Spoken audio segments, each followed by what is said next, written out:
Hello everyone, দেখতেই পারছো আজকে রেডি হয়ে গেছে, যাব একটা রাইস সেরেমনির প্রোগ্রামে। আর যা মারাত্মক ঠান্ডা। তো দিনটা ছিল 29 মানডে।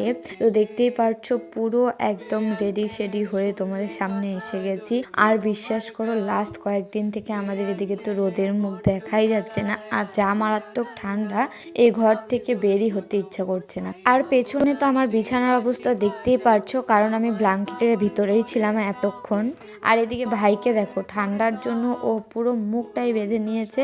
আর ওই যে পিছনে আসছিল কাকিমণি অ্যাকচুয়ালি গিয়েছিল কাকিমণির গিফটটা আনতে। তো আমরা সবাই মিলে রেডি হয়ে টোটো করে বেরিয়ে পড়লাম। আর আমাদের টোটোতে যাওয়ার প্ল্যান ছিল না, জানো, ভাইয়ের জন্যই আমাদের টোটোতে যাওয়া, কারণ ওর আবদার হচ্ছে সবাই মিলে আমরা টোটোতেই যাব। তো চলো ঠিক আছে, সবাই মিলে আমরা টোটোতে চেপে পড়লাম। এখন যাচ্ছি রাইস সেরেমনির বাড়িতে।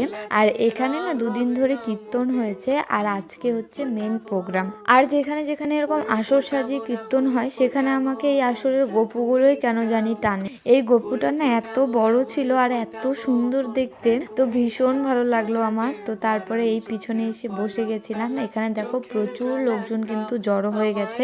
এই মাত্রই ভোগারতির কীর্তন শেষ হলো। আর এই পুচকেটার আজকে অন্নপ্রাশন। এই ফটোটা নিতে গিয়ে যে আমি ঠিক কতবার রিটেক করেছি তোমাদেরকে বলে বোঝানোর নয়।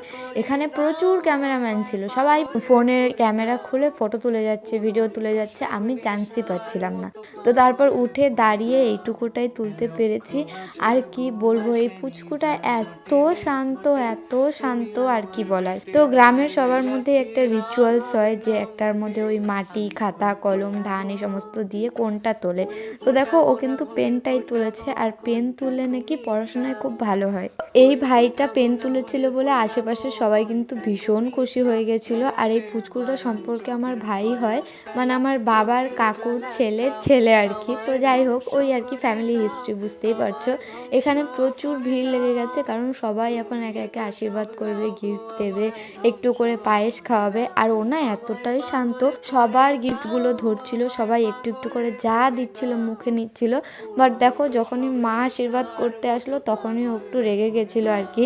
আসলে ও ঘুমিয়ে পড়েছিল, তো ওকে ঘুম থেকে টেনে তুলে এখানে খেতে বসানো হয়েছে। যাই হোক, ওভাবে করেই মা একটুখানি আশীর্বাদ করলো, তারপরে কাকিমণি করলো। এখানেও একটু বেশি কান্না করছিল, তাই পিসিমণি কোলে নিল। আর তারপরে টুকটাক প্রচুর রিচুয়ালস ছিল, ওগুলোই পালন করা হচ্ছিল এই দিকটায়। আর ওইদিকে আমরা খেতে চলে গেছিলাম। এখানে কীর্তনের ভোগের প্রসাদ সবাইকে খাওয়ানো হবে। তো ভাত, 2 রকমের ডাল, একটা লাবড়া, পনিরের সবজি, চাটনি, মিষ্টি, পায়েস, এই সমস্ত কিছু ছিল। ভীষণ টেস্টি হয়েছিল। আজকের জন্য এতটাই, বাই।